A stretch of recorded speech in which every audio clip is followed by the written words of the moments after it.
Hello and welcome to episode number 27 of Chel Squared. I'm your host, Andrew Chelney, and as usual, a ton to talk about today. By the way, please make sure to follow the podcast on Twitter at Chel Squared and on Facebook at Chel Squared for more hot takes, news by featured guests, poll questions, and a whole lot more. Please rate the show on iTunes if you enjoy listening. It means a lot to me. And every time you ought to like the show on SoundCloud or give it a rating on iTunes, a puppy gets a hug from its owner. I don't make the rules here, just making sure you are in the know. If you prefer listening to podcasts on YouTube, search Chel Squared Podcast and the show will be there too. Also, the show is now on Spotify. Just search Chel Squared and it's on there too. The show's everywhere. I mean, if the show isn't on your preferred listening platform, let me know and it will be there in a matter of seconds. My first show as a college grad, recording back at home, so the acoustics probably sound a little bit different. Happy holidays to everyone, whatever you celebrate. I sincerely hope you have a wonderful time with whoever it is you're spending it with, even if it's by yourself. Own the holidays and be gracious to others if you can. Also, by the way, this has nothing to do with what we're gonna get into here, but I want to give a quick shout out to a friend of mine, Nico Rivera. Been friends with him since high school, and this kid's a genius. I mean, he graduated college a little bit before me. He's teaching physics at Baruch. Let me repeat that one more time. This guy's in his early 20s teaching collegiate physics.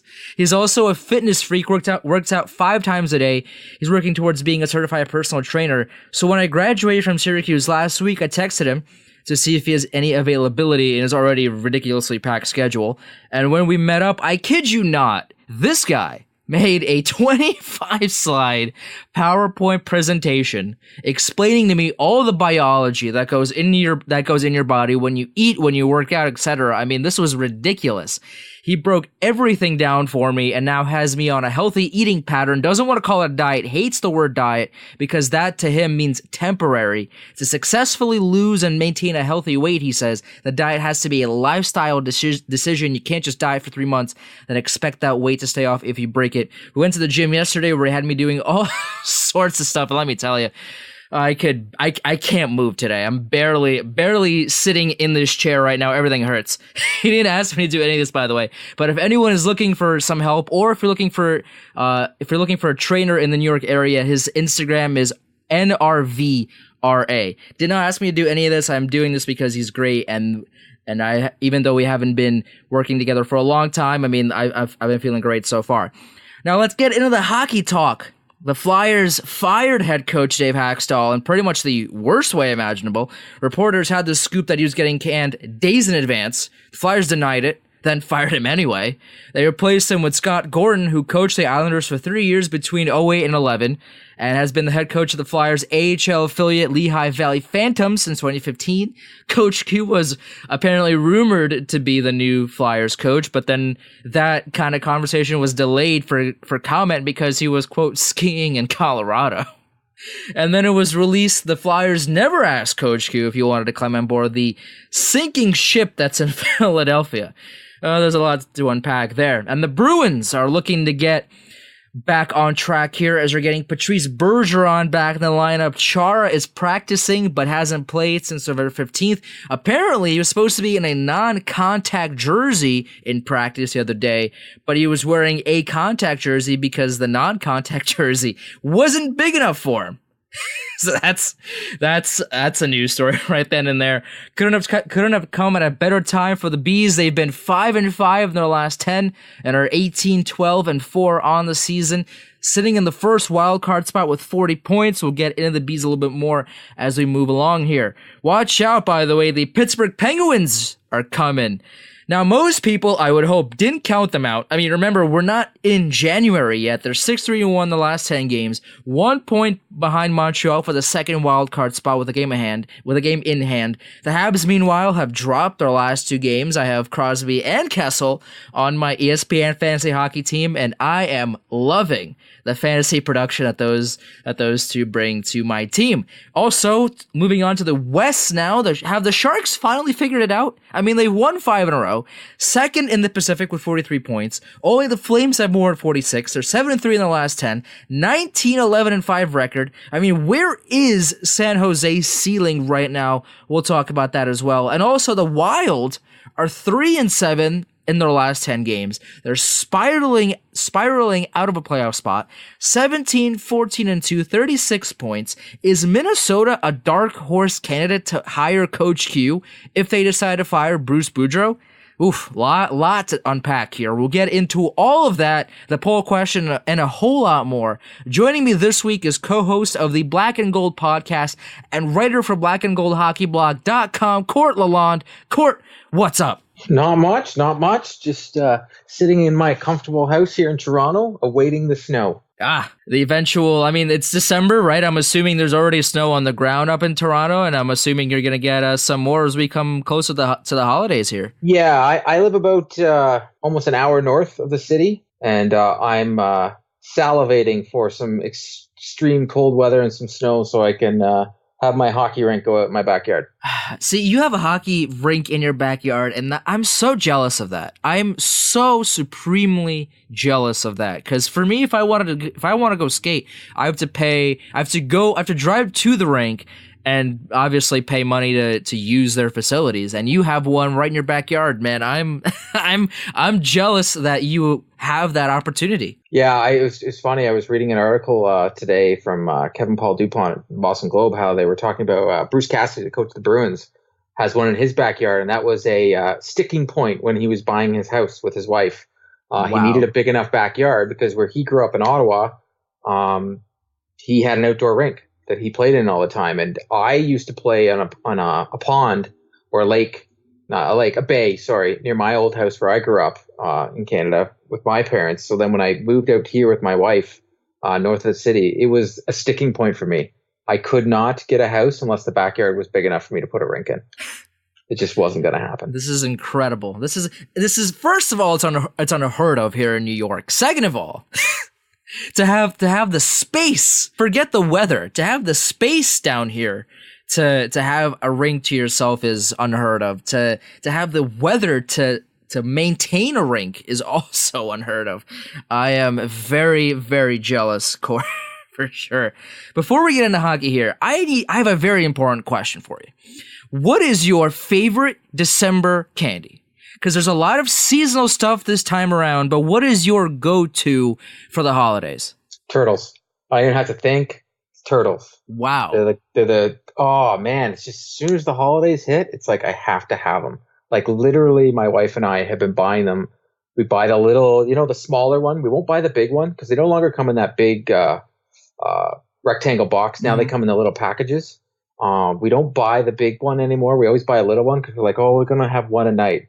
And then I work from home, so then I have another one here, another one there, right. And then pretty much every week we're buying them. And then this year they had the mixer pack where they have the dark chocolate, the sea salt, and the regular.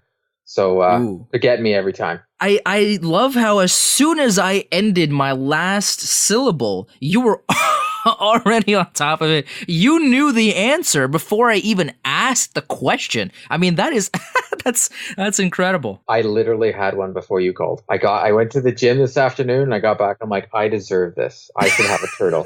It's just one of those things. I don't know. Yeah. To me, turtle screams Christmas. I won't buy them any other time. That Lindor's chocolate. It's like that's the only time I have them. What about like candy canes? Where are they in your list of holiday candy? It's pretty low. It's probably really? I don't think I've had a candy cane, and I'm 39 years old, and I would probably say since I was a teenager.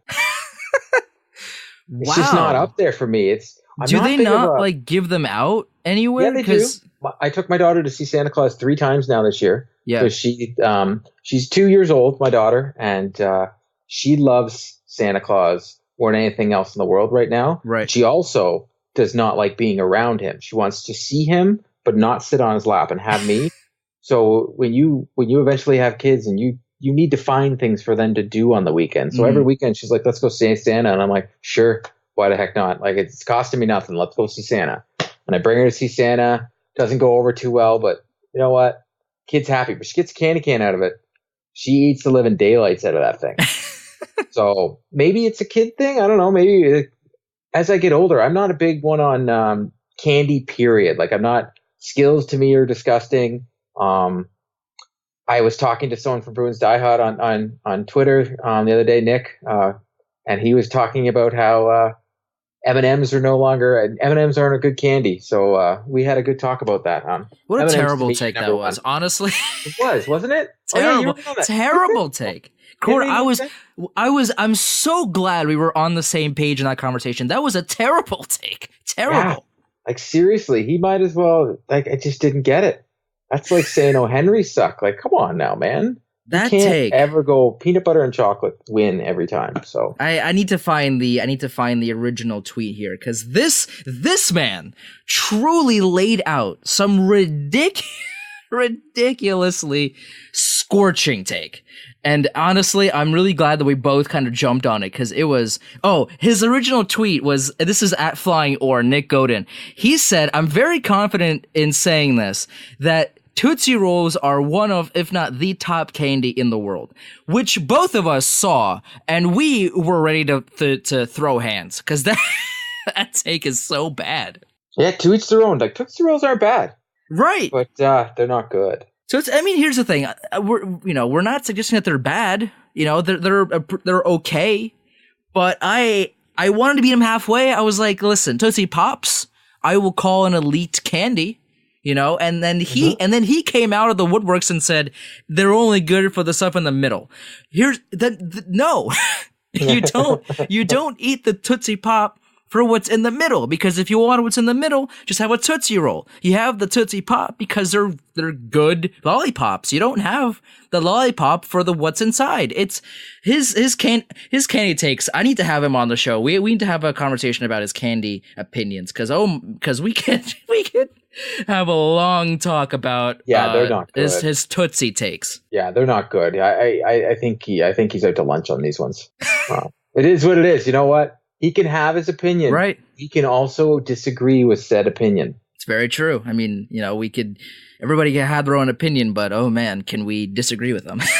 Yeah, we're holding a Christmas party here at my house this Saturday, and I don't think, when I had to go get the candies, first thing I bought was turtles and M&Ms, and there was nothing else, because adults don't eat Tootsie Rolls. But good on you, Nick. Like, it wasn't. Wow. That's not something I get there. I'm pretty sure if I put a whole bowl of Tootsie Rolls out, probably people would take one for nostalgia reasons, but then they wouldn't touch them for the rest of the night. What to you is the fine line between a child candy, I guess, and an adult candy? What are adult candies? Well, I guess I shouldn't call them adult candies, but my tastes have changed. Like, when I was a kid, I wasn't a big fan of candies with nuts in them, and now as an adult, it's almost has to have nuts in them almost. Like, peanut M&Ms are better than regular M&Ms to me now. I guess your taste changed. Like, I'm not big into, my wife is huge into salty snacks. And I was when I was younger, but now I'm like, no, I need that savory. That's true. I can't really argue that. But I mean, at the same time, like, Tootsie Rolls are with a Scotch than a nice chocolate. Sorry. It's fair. I mean, I can't argue that. I mean, Tootsie Rolls are okay. I would much rather have a Tootsie Pop though than a Tootsie Roll. But to each their own. Nick, here's the thing. We gotta have this conversation. This is the Tootsie Roll being top candy ever is one of the hottest takes I've read in a long time. Yeah, I almost threw up in my mouth when I saw it. And there's a lot with that to unpack. But let's get on to hockey before the people listening get tired of this candy conversation. So the Flyers here, the Flyers are a mess. What is the Flyers are a serious joke here. They fired Hackstall after they said they weren't firing him. After the reporters were beat the Flyers to the punch here. They came out and they were like, okay, well, Hackstall is being fired, and the Flyers were like, no, he's not, and then they fired him pretty much right after that. So and then they hired a head coach that hasn't been in the league since 2011. He coached the Islanders, which, I mean, that team was I can't really fault him for the Islanders season back in 2011 and 2010. I mean, those teams were not great either.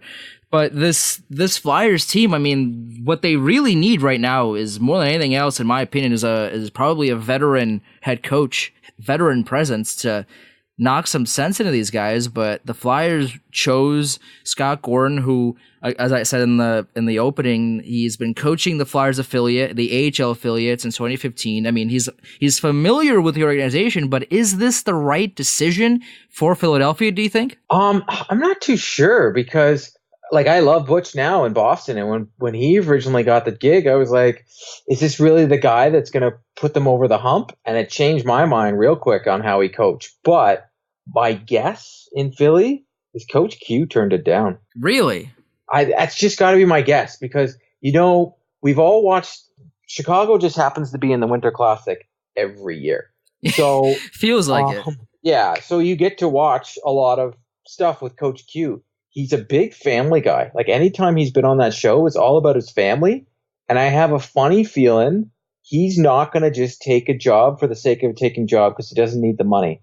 So maybe he looked at Philly, and maybe he looked at the ownership and what has gone on there and just said, that's a disaster. He just came from, when you think about it, Chicago used to be considered a disaster. And he went in there and their rebuild. And Philly has some good pieces. Like, Paul Giroux is one of the best players in the league. But for some reason, that team and goaltending and defense has just been atrocious for years. I think their last good goalie was Ron Hextall. Like, come on. Their last good defenseman was Chris Pronger. Don't forget the 2000, and I think it was 2002, it might have been 2006, Olympian Robert Esch. Don't forget about him. Oh, I mean, yes, can't forget about Robert Esch. No. My apologies to Robert Esch and his ego, but I don't know. Like, maybe it's the ownership. Like, a lot of people, like, I'm a big Boston Bruins fan. A lot of people get on the Jacobs family about their ownership and meddling, but I think that Philly is worse than any team I've ever seen. Like, it's crazy. Like, the owner shouldn't have as much say as he does with that franchise. It should be the GM and such. Like a Hextall, I think, shouldn't have been fired in the first place. Right. I think he just put his hands up in the air and he was like, whatever. It's your choice. You want me gone, I'm gone. But it's your prerogative. I don't know. I'm so confused with that franchise right now.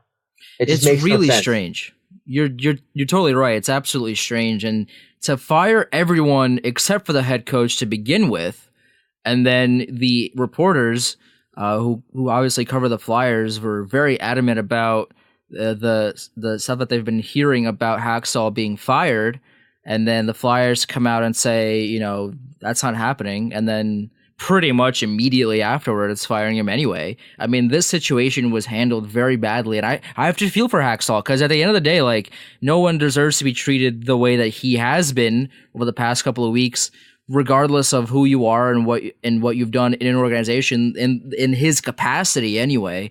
It's really it leaves a bad taste in your mouth. And if I'm Coach Q, I mean, if what you say is true, I mean, obviously we're speculating a little bit here, but at the end of the day, though, like, if there's any truth to that, it's very believable. It's very believable that he has followed that situation closely and has looked at how they've treated Hackstall in his last couple weeks before they finally fired him, and said, you know what, I don't want to be a part of this. And if you're Coach Q, if you're going to take your next job, wouldn't you be taking the one that's going to be winning a cup? Like, where you've won a couple cups, you're obviously have your roots. You've been in Chicago way too long.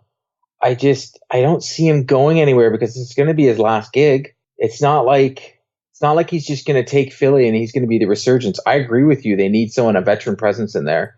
I just don't see Quenneville going there. I could see Quenneville going back to St. Louis more than anybody else. Yeah, and I've been saying that for the last few weeks on this show as well. I mean, I feel like St. Louis is probably the best built team for the playoffs right now, but for some reason, Mike Yeo couldn't get it done.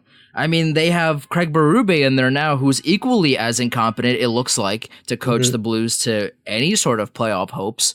If anything, and Coach Q knows St. Louis because he's been there before. He coached there before going to Chicago. So if nothing else, St. Louis is the best place for him. But it doesn't look like St. Louis has reached out to him, and it doesn't look like Coach Q is going anywhere either anytime soon. Yeah, it looks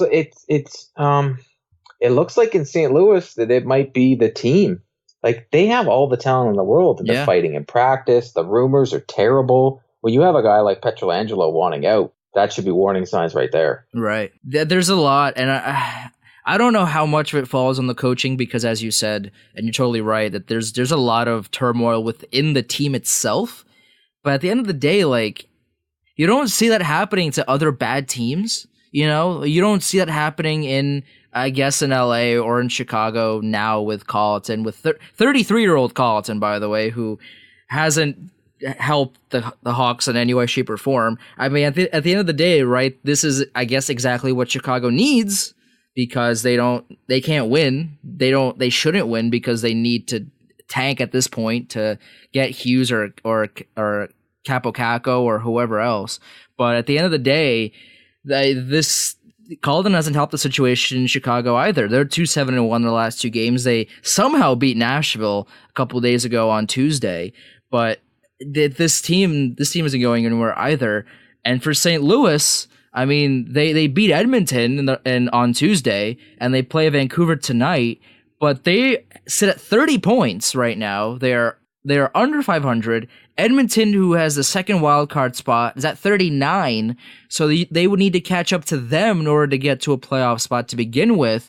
And right now, it doesn't look like that's happening at all with the way this team's been playing, even though on paper they should be a playoff team. So if you are the general manager of the Blues, what do you do? What's the solution here? It's scary.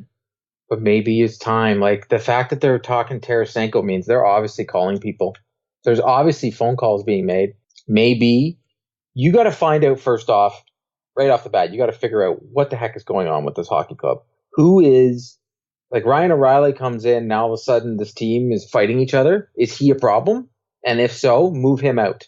Because you have the piece in Pietrangelo. Your goalie's not as bad as the fan base makes it out to. It seems a lot like the Tuukka Rask situation in Boston, where the fan base is maybe they just don't know what good goaltending looks like, so they just want to dump on the goalie every game. Last time I checked, the goalie doesn't score goals, but hey, that's just my opinion. There's something going on inside that dressing room because they have all the talent in the world and they can't win hockey games. I don't see. Steven Brown said this last week about Ryan O'Reilly, and I'm glad you touched on him as well. I don't understand why the thought process is Ryan O'Reilly per se, which I get his background, right, of going from Colorado and then that whole contract situation, then going to and then going to Buffalo, and now he's in St. Louis, and he's only 27, so I get that in a way, but he's on pace for a career year. He's on pace for 82 points in 82 games. I mean, he has 32 points in 32 games right now. That's 20 more than he had in his NHL in his highest NHL season. He had 61 last season. He had 64 points with the Avalanche in 2013-2014, which was his highest. He's on pace for 82 points this season. So I'm hesitant to say it's Ryan O'Reilly because it looks like to me that he's found his home. He's found his niche in St. Louis. So I don't really know if it's Ryan O'Reilly, but it does beg the question, if not O'Reilly, then who is it? Who is their problem and who can fix it? Because Yeo couldn't fix it. I mean, under Berube, the fighting started happening. So Berube, I don't know if he can fix it either. So I don't know who can fix it at this point. But for the Blues, they are in no man's land right now. The Flyers are also in no man's land right now. It would be very funny, if either of those two teams hired Alain Vigneault in some capacity. It'd be very funny to me because he's not a good coach, but he is a veteran presence, I guess, behind the bench. So if you're looking for someone to, I guess, potentially stop fighting within the team. I guess if you can't hire Coach Q, then there's something hire going on. Hire AV. I mean, I don't know. Daryl Sutter's not available. He said he's not coming out of retirement. So I guess the next the next best option, if you're looking for experience, is, for better or for worse, Alain Vigneault. Because the conversations you're hearing, even when the players are just pretty much saying, like, we don't like each other. Yeah. And you're like, okay, there's a big problem here. Something's got to be figured out, and fast, with this franchise, because the team's good. Like I keep saying, the team is good. I'm actually a little dumbfounded by the whole thing. Yeah, no, and you're not the only one either. I mean, this is pretty much the talk of the league right now. This team, on paper, if you put this lineup right now and play, and you simulate a season in NHL 19, I mean, this team is making the playoffs 9 times out of 10 with this lineup, and yet this team is discombobulated. They're not liking each other. They're not playing well together. This team is a mess. The Flyers are a bigger mess right now. I mean, if the Blues have 30 points, I mean, the Flyers also have 30 points, but they're second to dead last in the Eastern Conference, only ahead of the Devils, who are just a complete disaster. The fact that Heinzel's job is bad, I mean, it's not really all his fault, but at the end of the day, I mean, Schneider hasn't won a game in a calendar year. Yeah, how was that, eh? It's not his fault either. I mean, the last time he played a game, I mean, the Devils scored 3 goals on themselves. 3 goals. You can't blame Schneider for that. You really can't. At the end of the day, you take a look at Schneider and the way he plays, I feel bad for him. Because a lot of those losses aren't his fault. I think he's like 18-3 or whatever in his last 21 or something just absolutely crazy like that. I mean, he hasn't won in a calendar year, but it's not really his fault. A lot of it anyway. The Devils are a mess too.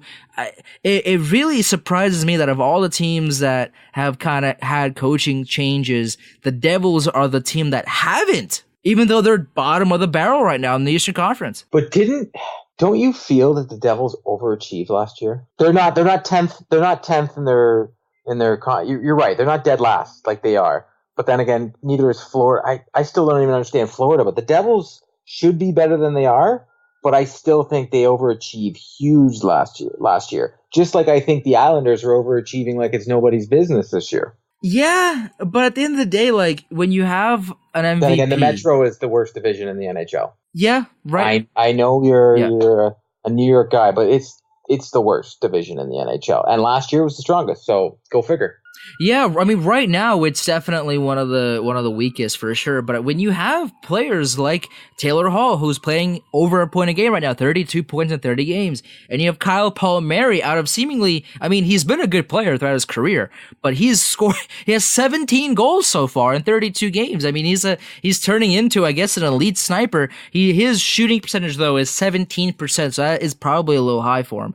But Nico Hischier, who is 21 points, 28 games. You have guys who can step up here, but the rest of the team just hasn't been good.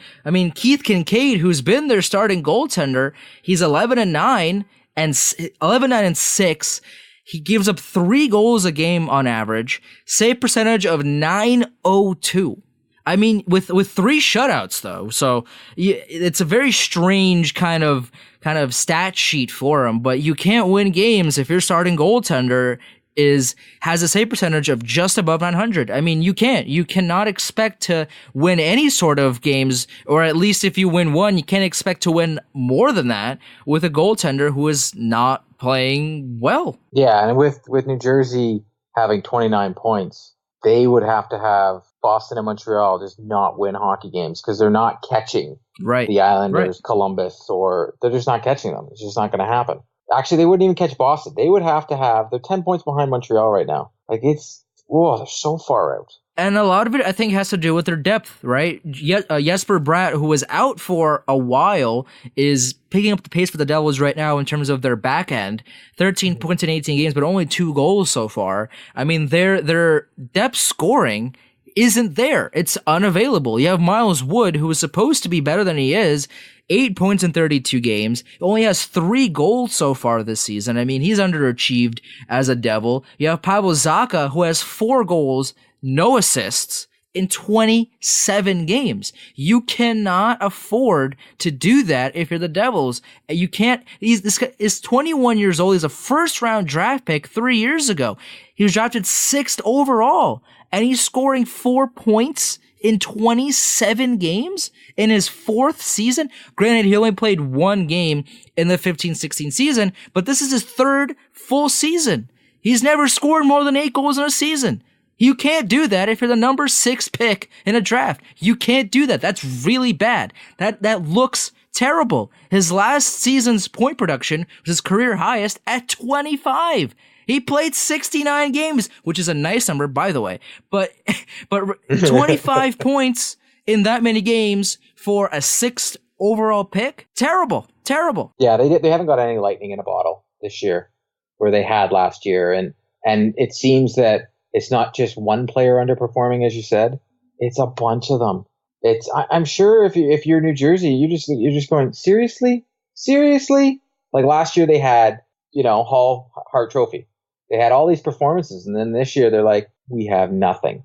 We have nothing to run home about. There's no one you're like, you know what, you're playing really well. You have a goalie. Like, I think even Schneider, you're saying it's not his fault, but at the same time, him playing as bad as he's playing, it's almost embarrassing for a guy like that. He used to be considered up in the upper echelon of NHL goaltenders. True. Now, you'd be hard-pressed to find a team that lost a goalie right now and New Jersey contacts them to say, you know what, we should take a flyer on him. The Philadelphia Flyers, for God's sakes, wouldn't trade for Corey Schneider. And they're the worst goaltending franchise in probably the NHL for the last 10 years. Well, they do now have superstar goaltender Carter Hart, who has 1-for-1 in career games. I feel so bad for him. I feel great for him that he won a game, but I almost feel bad for him for the pressure he has to. Like, I think Hextall didn't want to. You know why he didn't want him in? He didn't want to have him go through that. And I appreciate that from a coach. Mm-hmm. He's like, what's the point? He's a goalie.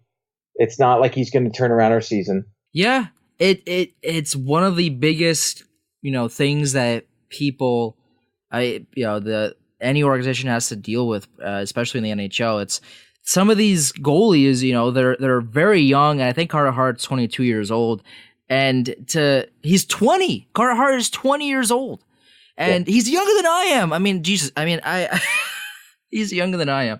Oh man, where's my AARP card? I need it because I'm too old now. But Carter Hart, I mean, it's a question that I've talked about before, and it's definitely one that needs more people in the conversation here, because Carter Hart's 20 years old. He was drafted in the 2016 draft, and as we all know, goalies take a while to develop. They take longer than a forward. They take longer than a defenseman. Goalies are notoriously long in terms of development. So to throw a 20-year-old goaltender, right, who is supposed to be good, but if you throw him in a situation like in Philadelphia, where the defense is bad, the offense is not good, and the goalies are pretty much hung out to dry for a majority of the game, you don't want to ruin his confidence. You don't want to shake him up early and then for him to never regain that because you played him in terrible situations. And it's a very kind of iffy situation with goalies such as Carter Hart. I mean, I'm very glad he won the game, his first career start, as long as it wasn't against the Rangers. I mean, if he played the Rangers and he won, then I would be pretty pissed about that. I'm glad that he won the game. Or just used to it. Right, yeah, that's also true. I'm glad that he won the game, but long term, I would not play him this season. I wouldn't. Because again, he's 20 years old. You can't shake a goalie's confidence at that age and then expect him to get over it. You can't. You just can't. And once again, I think he played because ownership. I just don't see it. You can tell your GM and your GM and your coach didn't want him playing. So what'd you do? You fired them both. Yeah, that's a good point. It bothers me that they kind of thrusted Carter Hart in a situation because he doesn't deserve it. I mean, he won, which is very good for him, but for the organization, it's like it really doesn't make any sense to me. because it really looked like they kind of threw him under the bridge and just expected him to do well. He won, like we've been saying, but is it the best thing for him right now is to play in the NHL? I would argue no. Yeah, I'm a big advocate, unless we're talking about your Luongos and your Carey Prices when they broke in the league.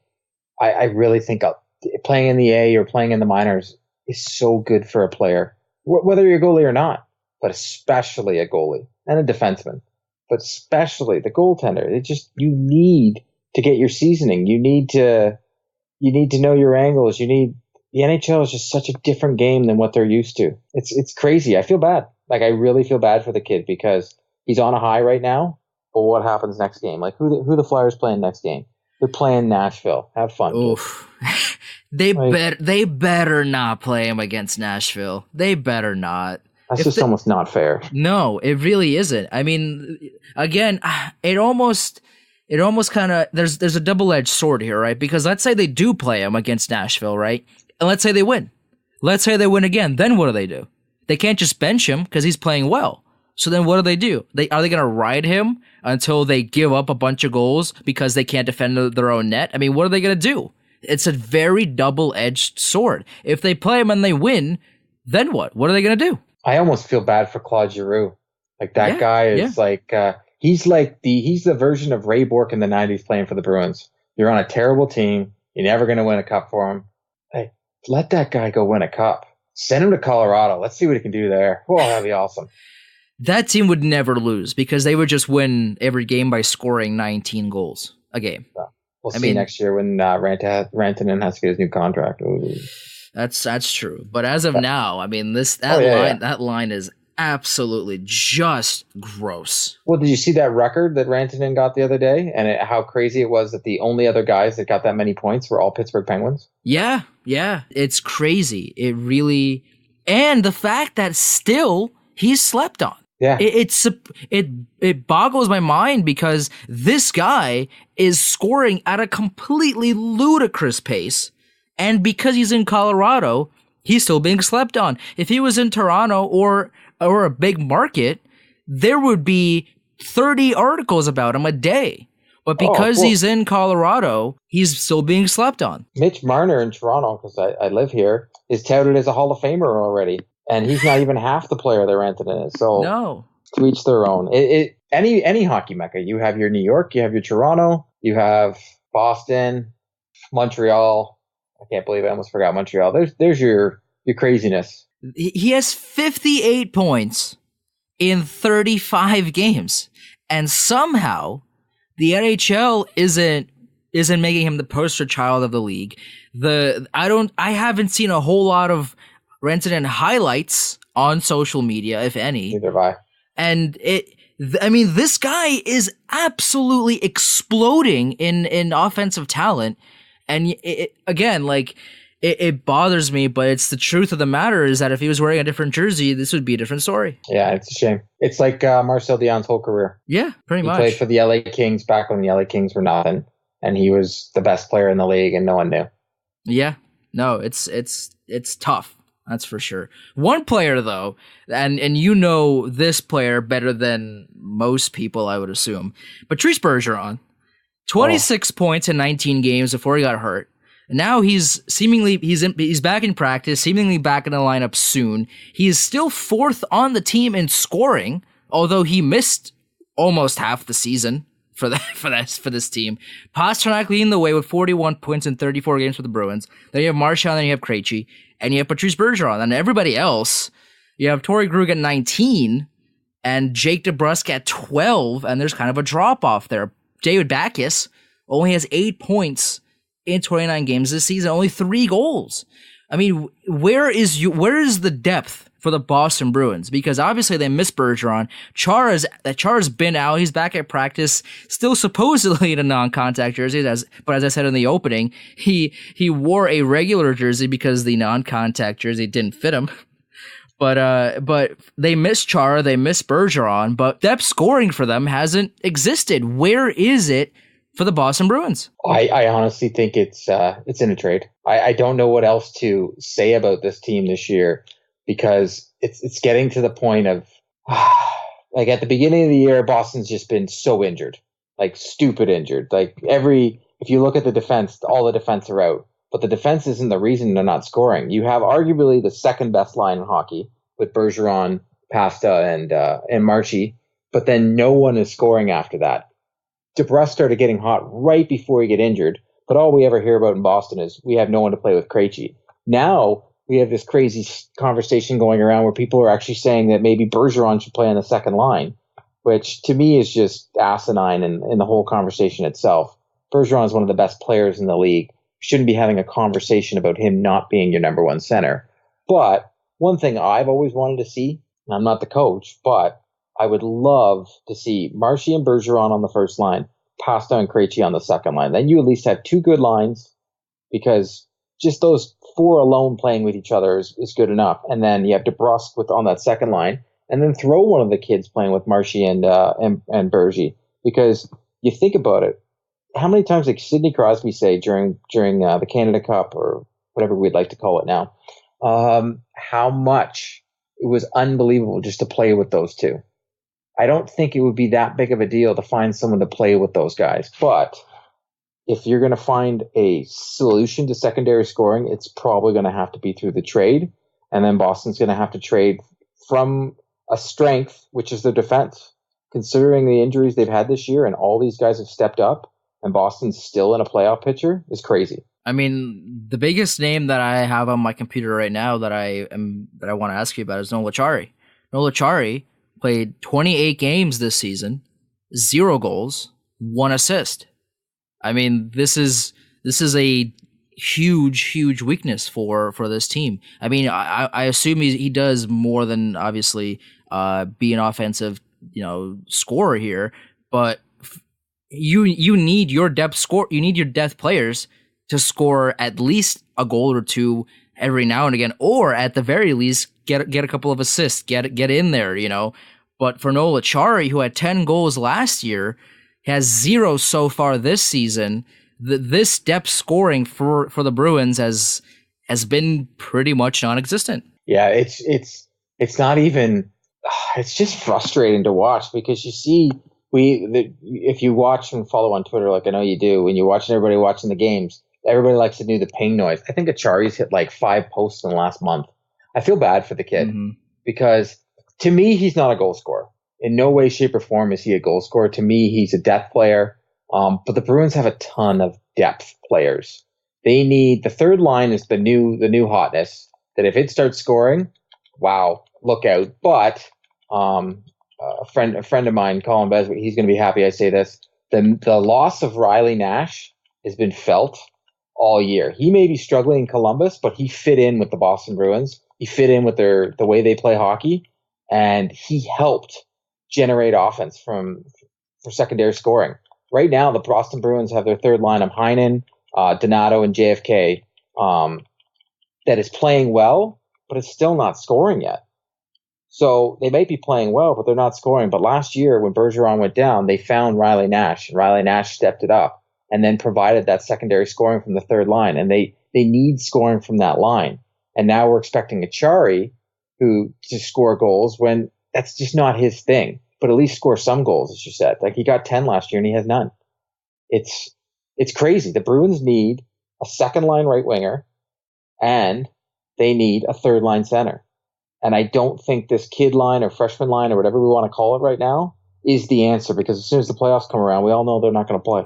Very true. I can't argue with any of that. Like we traded Ryan Spooner, and it's almost frustrating because he might have been that piece. Well, he might have been. It's somebody to play on that third line. I know he's not that good, but I'm grasping at straws here to just try and figure it out, because the money they spent of not signing Nash, we signed Wagner and we got rid of Schaller. So we brought in some pieces, but were they the right pieces? Maybe Riley Nash for another 2 years was the answer.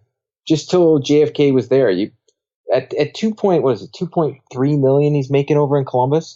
It's not that hard to move. Spooner did play well with the Rangers last season when he got traded. And then he started the season here and then just pretty much didn't show up on the score sheet at all. He was non-existent for pretty much every game they played, and then eventually they traded him to Edmonton for Ryan Strome.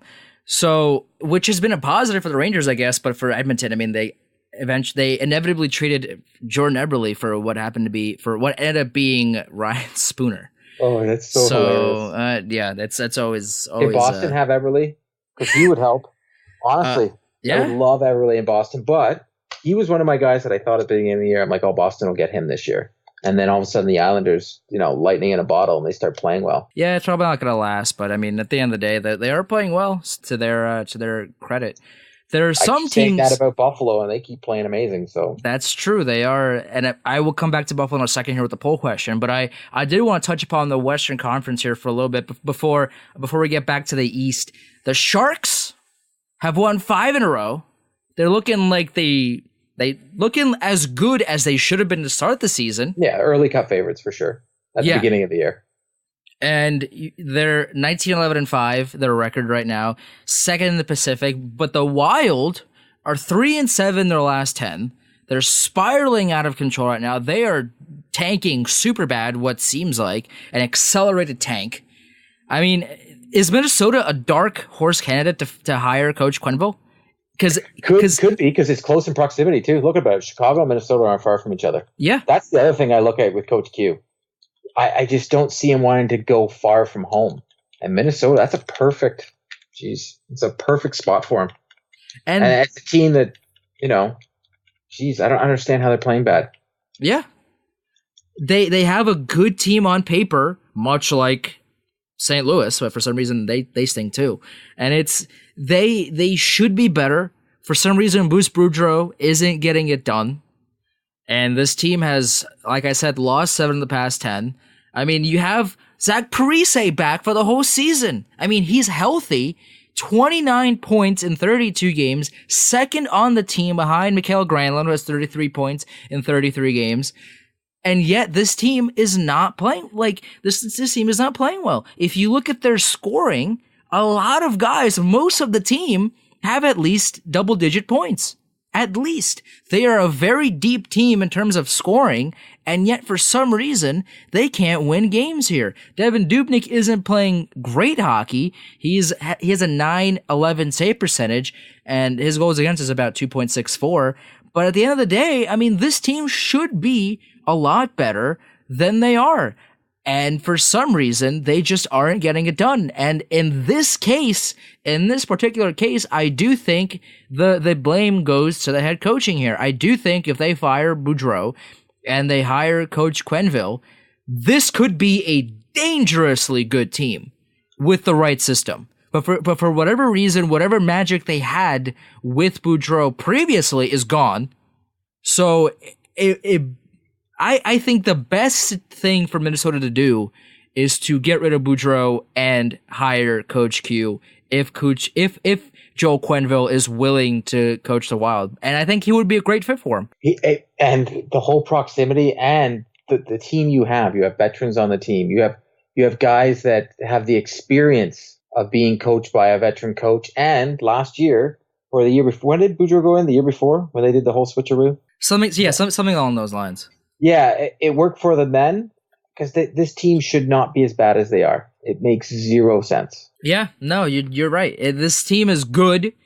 It on paper and on the ice, they should be. We've seen it in previous years. I mean, this team isn't wildly different than it was before. They made the playoffs last year. Fun. Wildly different. Aha. I didn't mean to do that, but I mean... It worked out. It worked out, yeah. I mean, this team isn't that different from what they were last year. They made the playoffs last year. I mean, this is a team that should be better. They should be good, and yet they're not. And I think the magic with Boudreau is gone, and I think you have to hire someone else to get that magic back. I think the game's past him, to be honest. It sounds terrible to say it, because he's well respected in the hockey community. It's just the way he coaches and his style was dead in Anaheim, and now it's dead in Minnesota, and that just tells me that it's just dead, period. You're right. And this team is a mess. The Penguins, though, were a mess early on in the season. They couldn't keep the puck out of their own net. But they are 6-3-1 in the last 10 games. They are right in the thick of it for a wild card spot and a playoff spot. I mean, this is a team that people shouldn't have written off, and hopefully most people didn't, because it's the Pittsburgh Penguins at the end of the day. I mean, this is a team that is Sidney Crosby and Malkin. Yeah, at the end of the day, until it's game 82 when the Penguins are officially out of the playoffs, you cannot count them out. So you have Crosby, Malkin, Kessel, Jake Gensel is playing well. Chris Letang is having a great season. There's a lot of concern with him. I said it before the season started that if Letang stays out, if he gets injured again, then that is a huge concern for the Penguins. And so far, he's been healthy. 27 points in 32 games. He's been a big factor for the Penguins this season. So for them, this has been a kind of a resurgence in the past couple of weeks here. After starting the year just terrible, they didn't win games, they couldn't win games, but so far they've been better. Tanner Pearson's been okay in Pittsburgh, scored a couple of goals for him. Hagelin obviously was the other piece in that trade going to LA. Casey DeSmith has been a shining star for the Penguins. Matt Murray has not been great. He's been 6-5, 6-5-1 in his 13 starts. .890 save percentage. Casey Smith had a save percentage of .923. I mean, I don't know if this is a controversy or if this is a short-term success or what's going on in Pittsburgh's crease here, but it looks like to me that this season, DeSmith has played better and has deserved the starting role more than Matt Murray has. And I don't know what the team would look like with Fleury in net and not Matt Murray / Casey DeSmith, but I've always thought Fleury was a better goalie than Matt Murray, even though Matt Murray backstopped the Penguins to the cup and yada yada. At the end of the day, I think Fleury is a better goalie than Matt Murray. Agreed. Murray had his good spurts, but he's showing his inconsistencies on a regular basis, and he also had a very good team in front of him. So if you're the Pittsburgh Penguins right now, you bet on the wrong horse. And how frustrated are you right now? I would assume pretty frustrated. Yeah, it's a shame too, because they have two of arguably the best players in the world on their roster. Everybody was talking about the Tom Wilson fight from last night, but I was looking at the scoreboard. I'm like, Penguins still won the hockey game. Yeah, it's great that he punched the guy in the face and knocked him out. Whip-de-woo-wah, but last time I checked, they didn't win the hockey game, so I really don't care. But the Penguins are a dangerous hockey club, and as long as they make the playoffs, they have a chance of winning the cup. Yeah, as long as they make it, you cannot count them out by any means. Which is a team that you can't say that about a lot of teams in the league. You can't say if the Rangers make the playoffs, then they'll be a dangerous team. No, because they can't win regulation. They can't do it. They won their last game in regulation against the Ducks 3-1. The last time they won regulation was at the end of November. I mean, the Rangers can't win a game in regulation to save their lives. You can't say that about a lot of teams. You can't say, oh, well, as long as they're in, then they're dangerous. The Penguins are one of those rare teams that no one wants to play in the playoffs. Everyone wants to see them out because they're always a dangerous team. And this goes into my poll question that I tweeted out earlier today. By the way, if you want to vote in the poll question, it's on Twitter at Chel Squared. If you want to tweet at the poll, I'd like for you to do so as well. The poll question for today's show is: some teams are either above or below expectations so far. Which team out of these four will have the most points at the end of the season? 150 votes here. The four choices are the Penguins, Sabres, Sharks, and Ducks. Before I tell you which of the four choices are winning in the poll court, which team did you choose and why? The team I chose was the Penguins, just because they just happen to be that team that there's no way they're not making the playoffs in my mind. It's just not happening. And they just should be so much higher in the standings they are. As I was saying before, this division right now, it makes no sense how bad these hockey clubs are playing. But I chose the Penguins, but I still think it's the Sharks. 35% of people say the Penguins, who have the lowest amount of points out of the four teams right now. The Penguins have 38, Sabres have 45, Sharks and Ducks both have 43 points. 35% of the poll said the Penguins will end up with the most points out of these four. The Sabres are second with 34%. They are right in the thick of it, which is surprising to me. I did not expect people to pick the Sabres because the Penguins are there and the Sharks are there. The Sharks have won 5 in a row. They are only 2 points behind the Sabres, so you would think, okay, well, the Sharks have finally figured it out, so the Sharks probably going to end up with more points than the Sabres have, and the Sabres are also kind of struggling right now after going on that 10-game win streak. They haven't been able to find continued success in the win column since that point. The Sharks are third with 25% of the vote, and the Ducks, unsurprisingly, in my opinion at least, have 6% of the vote. The Ducks are only good, as I said last week, because of John Gibson. John Gibson right now, if you look at just from October to now, is a Vezina Trophy candidate. He is playing out of his mind and is one of the biggest reasons why, the biggest reason, no doubt about it, that the Ducks are where they are right now. So it's not going to last because eventually, even if he does continue to play this well, the Ducks can't keep up because they're just not a good hockey team at this right now anyway. So it's unsurprising that the Ducks only have 6% of this vote, but the Sabres to me are very surprisingly just very close to first place. 1% difference between the Penguins and the Sabres right now in the poll. I mean, the Penguins were my choice because you look at the way that they played in recent games. It's the Sharks would be a close second for me because the Sharks are finally getting it together. They have seemingly gotten the chemistry and they've played well 5 in a row. They're looking for 6 soon, and this team should be at the top of the league. The Penguins are close second for me.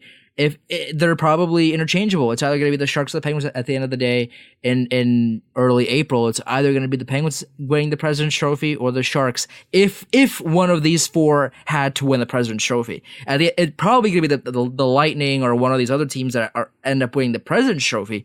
But if one of these 4 were going to win it, probably going to be either Pittsburgh or San Jose. But a couple of these replies that I want to read to you that I want your opinion on as well is at Glocks G. His name is Deputy Hockey. He says, while I'd like to pick the Ducks, injuries have plagued them all season despite their more recent successes. Being without Fowler, Perry, Eves, Miller, and Raquel hurts, the Sabres have been solid. I choose them for better consistency and their 10-game win streak this season. What do you think about that? Well, the thing about the Ducks is they're saying they've been injury rattled all year. I just can't see them being that team that gets the most points. Goaltending can get you so far. The Ducks, I totally agree with you that the Ducks aren't going to be in the hunt for that, and the Sabres aren't going to be either. I disagree with what he said with better consistency. I mean, since that 10-game win streak, they've been as inconsistent as a team could be. They've lost a few, they've dropped a few in overtime, and they've won 1 or 2, and then they've lost again. They've been very inconsistent. Besides that 10-game stretch, if we're talking about the Sabres, then yeah, I hope they suck. To be totally honest, but they're such a good hockey club. It's tough to count them out. I don't think they've been as inconsistent as people look at them. Jack Eichel has been playing. If it wasn't for a couple players this year, you could almost put him in that Hart conversation just because he's getting the team where it needs to be, because the Hart Trophy should go to the player that's most valuable to their hockey club, right? And he's the reason the Buffalo Sabres are where they are. That's true. And another tweet at the poll was at Danger Toots. His name is Chris McClellan. He said the Sharks are on one hell of a streak. They have the right team, and they're finally learning how to utilize it. It will be no surprise when they end up with the most points. However, the Cup is a different story. And that, to me, is a pretty solid summation of the Sharks. We're not talking playoffs right now. We're talking about specifically regular season, which team out of these 4 are going to end up the most successful. And, I do think what he said is the most accurate. Yeah, like I was saying before when we were talking before the show, Sharks were Stanley Cup favorites at the beginning of the year. They're such a good hockey club. They have a guy named Erik Karlsson that's not even playing that well. Right. Imagine if he starts playing well. I actually think this would be the first year that the San Jose Sharks would actually have a better chance of winning the Cup than they've ever had. I still think that the dark horse to win the cup this year. They're just too good. They have so many tangibles, just so many intangibles on that team. If Erik Karlsson starts taking off and gets comfortable playing there, think about it. They got Vlasic, they got Burns, they got Karlsson. That defense is stacked. Yeah. And that helps win hockey championships in the playoffs. They got the goaltending. Much as I hate to say that about Martin Jones, he was once a Boston Bruin and all the fans want him back. But for about 4 minutes, was it? Yeah, about an hour and a half. Yeah. Just makes no sense to me. But it is what it is. Yeah, that trade was very strange. Well, I'm thinking, here's my gut reaction on that, is they were trying to get Noah Hannafin that day. That didn't work out for him. They got Jones. They tried to flip him for something else because they couldn't get anything. They couldn't put a trade together for Tuukka. They made a decision right off the bat. They were like, okay, let's do something for this. And they looked at probably what they can get for Tuukka. They looked at what they can get to Jones, and they moved Jones. Yeah, probably. I mean, I don't doubt you on that. Yeah, it's just a guess. I obviously don't know. I'm spitballing right now because I still think the right decision was to keep Tuukka. I don't care what his contract is. I'm a big believer, and I don't care what a player makes. That's none of my business. It's how he plays on the ice, and Tuukka's better goalie than Jones. You heard it here first. Court Lalonde is a big believer of the on-ice product and a big believer in Tuukka Rask. Well, Court, this has been unbelievable. I really appreciate you coming on, taking the time out to talk to me for a little bit here. A lot of takes, a lot of candy takes, which I need to get Nick on this show, and we need to have a conversation about his candy opinions, because oh boy, are they out there? It's definitely weird. But yeah, Cor, this has been awesome. I really appreciate you coming on, and tell everyone where they can follow you and then where they could listen to you on your podcast and where they can read your stuff. You can follow me on Twitter at Court Lalonde, and you can find us on the Black and Gold Hockey Podcast on any podcatcher across the world. We're on Spotify, we're on iTunes. And you can follow me, the writing, at blackandgoldhockey.com. Awesome, Court. I really appreciate you coming on, taking the time, and I'll talk to you again real soon. Yeah, thank you. You got it. And this was episode number 27 of Chel Squared. I'm your host, Andrew Chelney. I'll talk to you again next week.